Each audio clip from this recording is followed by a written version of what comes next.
Had he have slipped past the green, I'm sure this would also have been covered. Oh, that was a soft swerve. It could be in off the red though. Foul. And he's left John the Higgins, pot. 4.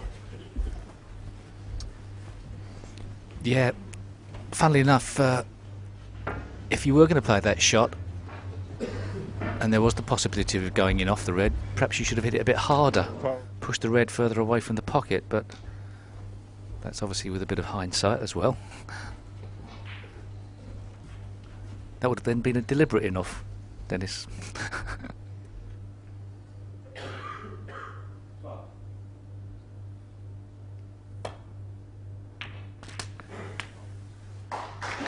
One.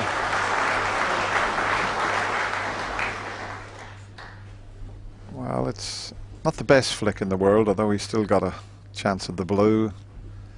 The yellow's not a lot of good to him because he can't get on a red.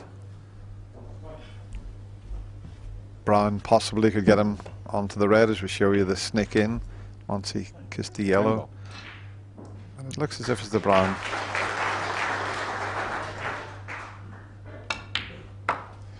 He's cueing the ball beautifully, because any time he's near a cushion, he's playing it at speed and he's knocking it in. 5. That was a great attempt at a positional shot as well, and whilst he's going to be a bit awkward, he's on this red.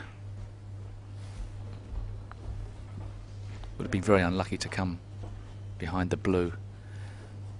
Don't think the black goes. Not sure. Haven't got as good a commentator's eye as you, Dennis. Well, John had a look to see. It looks pretty tight from here.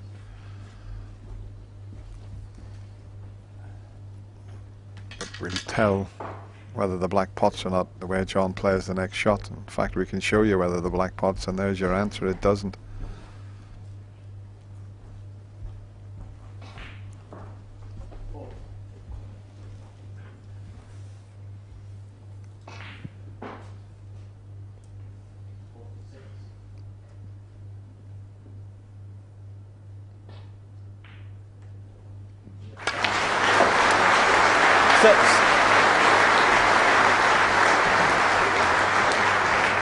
He really got into that, didn't he? Using the extension. He's a bit baffled by how far he screwed that back. Yeah, he hit it so well. And even though he's not on the green or brown, he's got an outside chance of the yellow, which would bring him up the table, but he's turning it down.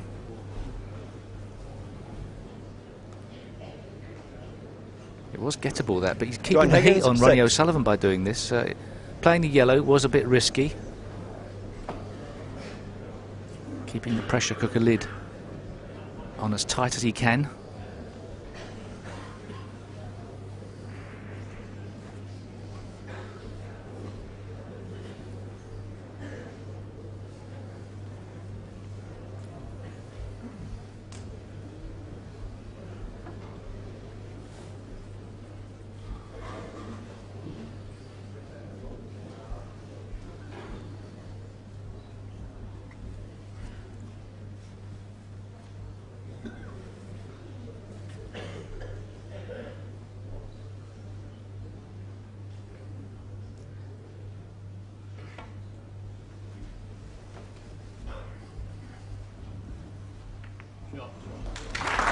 That's a pretty good escape there. Very well played. And we've had some reasonably sized breaks knocked in. Now we've got a very good tactical battle here to see who can make the mistake. I think John might be able to get twice across the table. If he doesn't cannon the green, he could get in behind the yellow.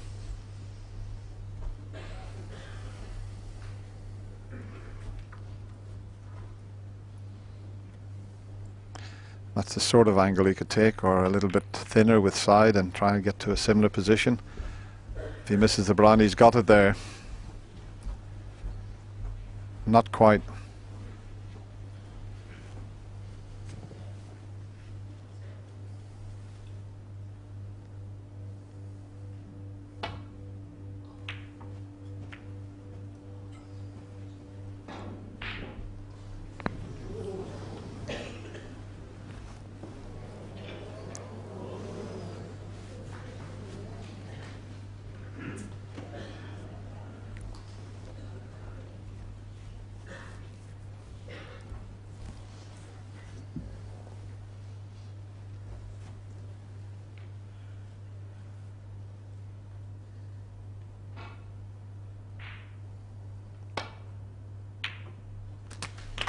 1.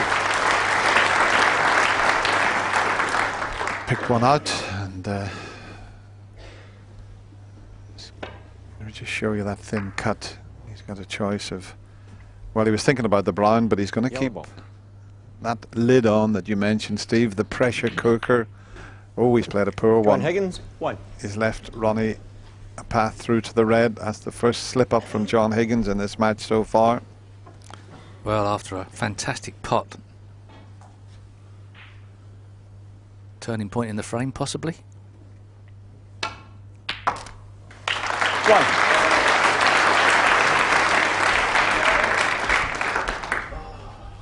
Of course, he hasn't really been in amongst the balls, so underhit that quite a way.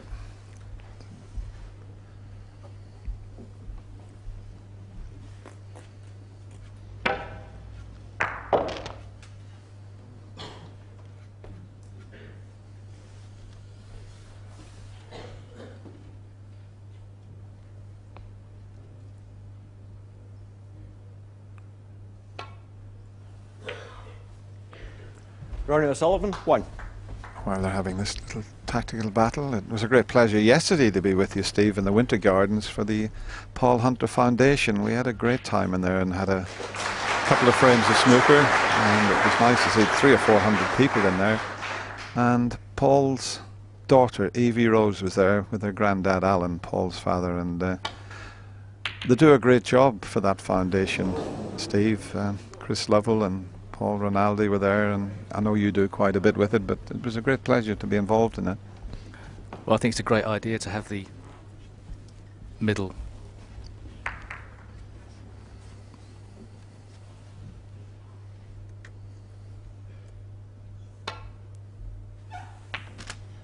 One. It was a great pleasure to be involved in that day, middle Sunday, middle Monday, whenever, to have as the Paul Hunter Day. Raise a lot of money for the charity and remember a great player at the same time. 8.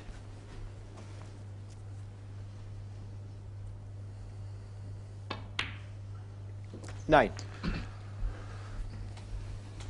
He's got the angle on the blue. These four reds are all covering each other, so a nice little cannon here.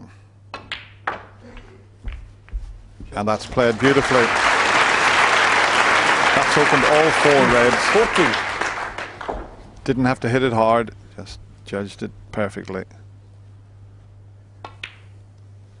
So this 15. really is the first proper chance that Ronnie has had.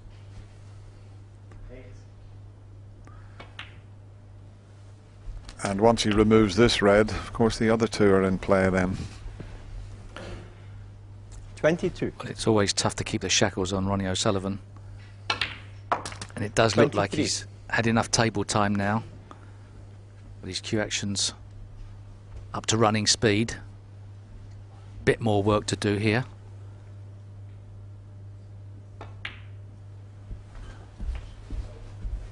Perhaps everything revolving around this shot. 28.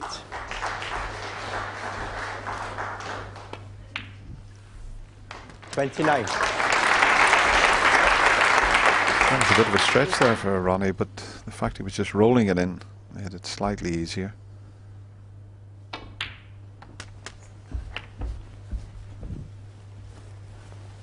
.22 ahead. 36. Just the red and the black, or blue if he wants to screw back for it. Much easier to 37. get the yellow from the blue.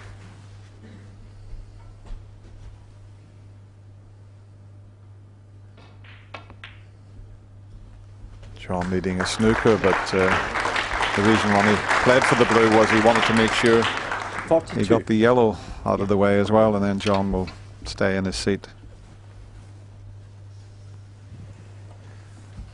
He missed a shot easier than this to clinch the match against Sean Murphy last night. He just needed a sitter of a red, played it left-handed, and then Sean came back to 12-10. That was a bit of a scare for Ronnie. It was probably the easiest 44. game ball I've ever seen missed. Thank you. Thanks.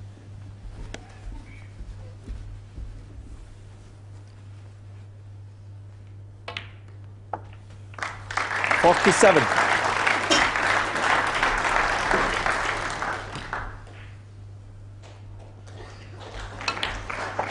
51.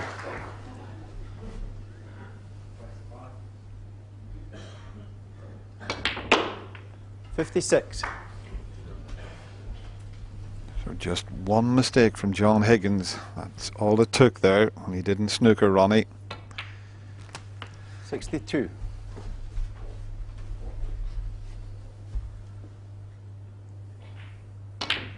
Well, he was kept off the table for the two opening frames.